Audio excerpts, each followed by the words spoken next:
Left off, we're talking actually now about one of the most unique parts of the halachot, when someone loses the protection of Amitecha. We keep saying the significance of speaking Lashon Hara and how severe it is, and there's one scenario or a specific category of person who Lashon Hara doesn't apply to, that in theory you're allowed to speak negatively about them because of the fact that they remove themselves from the Jewish nation. And if you remove yourself from the Jewish nation, you lose that protection that the Torah guarantees. The halakha continues and says, when can you believe rumors about someone that did something inappropriate? If there's a rumor and it is known that it originated from one who spread it around town until it became the talk of the town, it is similarly disqualified from being a rumor that can be trusted. This is true even when it comes from a kosher witness, but certainly if the speaker is an enemy of the subject or in argument with him. So we said the exception to the rule is if someone has beef, as we call it, with the subject, then you can't rely on the rumor. But we'll speak now.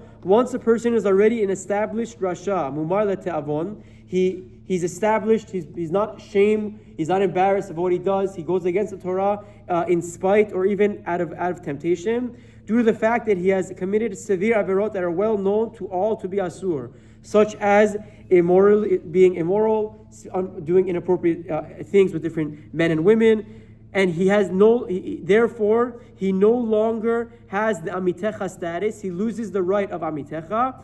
One may accept Lashon Hara about him, whether he hears that he has transgressed the same Avera again, or has done another Avera of similar severity, for which he was not known in the past. One may even tell over his wrongdoings to others as well. This is the only exception. It's the only, not leniency, but the only time when Lashon Hara doesn't apply is when someone is known to be a public sinner, not embarrassed of what he does. He loses the protection of the pasuk in the Torah. If the subject is an established rasha,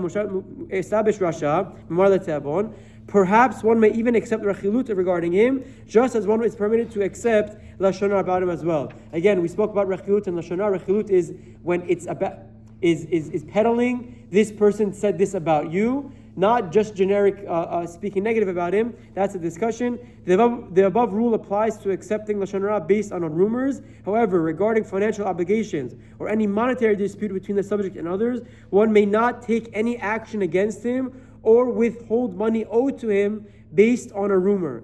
Although through valid testimony, divrei kosher witnesses in front of a bet din, one may get his money back upon instructions of the bet din. The Lashon Hara doesn't extend now to, I know this person is bad, now let me not repay him the money I owe him. That's not how it works. They're independent of one each other. Just because he loses the protection of Amitecha doesn't mean you can now become your own judge and your own bet din without going to proper due diligence. Chazak Baruch and Tizkei Mitzvot.